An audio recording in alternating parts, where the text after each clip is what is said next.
प्रधानमंत्री मोदी का कार्यकाल उपलब्धियों से भरा है। उनकी उपलब्धियों में सामाजिक आर्थिक उपलब्धियों के साथ साथ बड़े और ऐतिहासिक निर्माण कार्य शामिल है।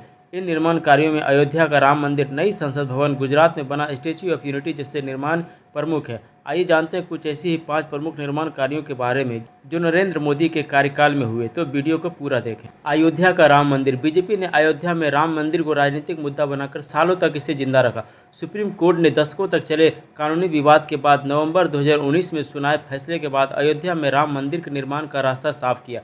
सुप्रीम कोर्ट के आदेश पर सरकार ने श्री राम जन्मभूमि तीर्थ क्षेत्र के नाम से एक ट्रस्ट का गठन किया। राम मंदिर के निर्माण का जिम्मा भी इसी ट्रस्ट को सौंपा गया। प्रधानमंत्री नरेंद्र मोदी ने 5 अगस्त 2020 को अयोध्या में आयोजित एक भव्य समारोह में राम मंदिर का शिलान्यास किया था। प्रधानमंत्री नरेंद्र मोदी ने शिलान्यास के 3 साल 5 महीने 20 दिन के बाद अयोध्या में बने विशाल और भव्य राम मंदिर में प्राण प्रतिष्ठा की। यह राम मंदिर अपने स्थापत्य कला के लिए मशहूर है। इस मंदिर में स्थापित मूर्ति का निर्माण मैसूर निवासी अरुण योगी राज ने किया।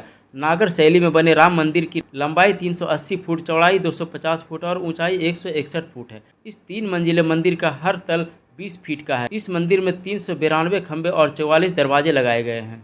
काशी विश्वनाथ कॉरिडोर। उत्तर प्रदेश के वाराणसी में स्थित प्राचीन काशी विश्वनाथ मंदिर के आसपास एक कॉरिडोर बनाया गया है। इसे काशी विश्वनाथ कॉरिडोर के नाम से भी जाना जाता है। इसका एक और नाम श्री काशी विश्वनाथ धाम भी है। यह काशी का प्रमुख आकर्षण है। इसका उद्देश्य काशी विश्वनाथ मंदिर को सीधे गंगा नदी के घाटों से जोड़ना है ताकि भक्तों को मंदिर तक आसानी से पहुंचने में मदद मिले। 5 लाख वर्ग फुट में फैली इस परियोजना का शिलान्यास प्रधानमंत्री श्री नरेंद्र मोदी ने 8 मार्च 2019 को किया था। उन्होंने ही 13 दिसंबर 2021 को इस कॉरिडोर का उद्घाटन भी किया।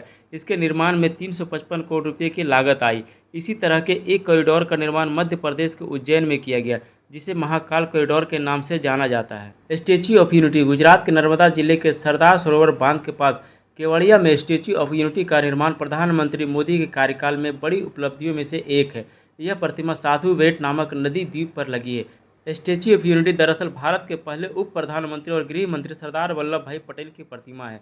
वहां पर उनका स्मारक भी बनाया गया है। यह दुनिया की सबसे ऊंची प्रतिमा है। इसकी लंबाई 182 मीटर 597 फीट है। इसका उद्घाटन 31 अक्टूबर 2018 को प्रधानमंत्री मोदी ने सरदार पटेल की 143वीं जयंती पर किया था। स्टेच्यू ऑफ यूनिटी को भारतीय मूर्तिकार राम वी सुताकार ने डिजाइन किया। इसका निर्माण लार्सन एंड टूब्रो नाम की भारतीय कंपनी ने किया। इस प्रतिमा के निर्माण के लिए देश भर से लौह जमा किया गया था।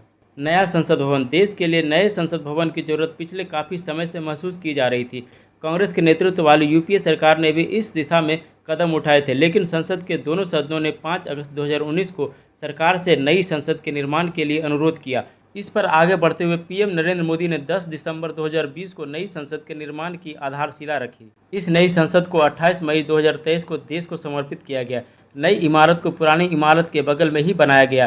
देश की नई संसद का डिजाइन विमल पटेल नाम के वास्तुविद ने तैयार किया। इस त्रिकोणीय संसद को टाटा समूह की एक कंपनी ने बनवाया। इसमें संसद के दोनों सदनों के 888 सदस्यों के बैठने की व्यवस्था है। नए सदन में 6 प्रवेश द्वार है। इस नई संसद में पहला सत्र 19 सितंबर 2023 को आयोजित किया गया था। महिला आरक्षण विधेयक इस नई इमारत में पारित होने वाला पहला विधेयक है। देश का गौरव भारत मंडपम। राष्ट्रीय राजधानी नई दिल्ली में प्रगति मैदान परिसर में अंतर्राष्ट्रीय प्रदर्शनी सह सम्मेलन केंद्र परिसर का निर्माण किया गया। इस परिसर को भारत मंडपम नाम दिया गया। भारत मंडपम दुनिया के सबसे बड़े कन्वेंशन कॉम्प्लेक्स में से एक है। इसे आप ऐसे समझ सकते हैं, यह कॉम्प्लेक्स ऑस्ट्रेलिया के ऐतिहासिक सिडनी ओपेरा हाउस से भी बड़ा है। भारत मंडपम में नटराज की दुनिया की सबसे ऊंची प्रतिमा स्थापित की गई है। इसकी ऊंचाई 27 फीट और लंबाई 21 फीट है। इसका वजन करीब 18 टन है। इस मूर्ति को लॉस्ट वैक्स तकनीक के जरिए अष्टधातु से बनाया गया है। लॉस्ट वैक्स तकनीक का प्रयोग प्रतिमाएं बनाने के लिए चोल साम्राज्य से होता आया है। प्रधानमंत्री नरेंद्र मोदी ने 23 जुलाई भारत मंडपम का लोकार्पण किया था। इसके निर्माण पर करीब 2700 करोड़ रुपए की लागत आई है। तो दोस्तों, ये थे मोदी सरकार में हुए आधुनिक भारत के 5 निर्माण कार्य। वीडियो अच्छी लगे तो वीडियो को लाइक और चैनल को सब्सक्राइब करें। धन्यवाद।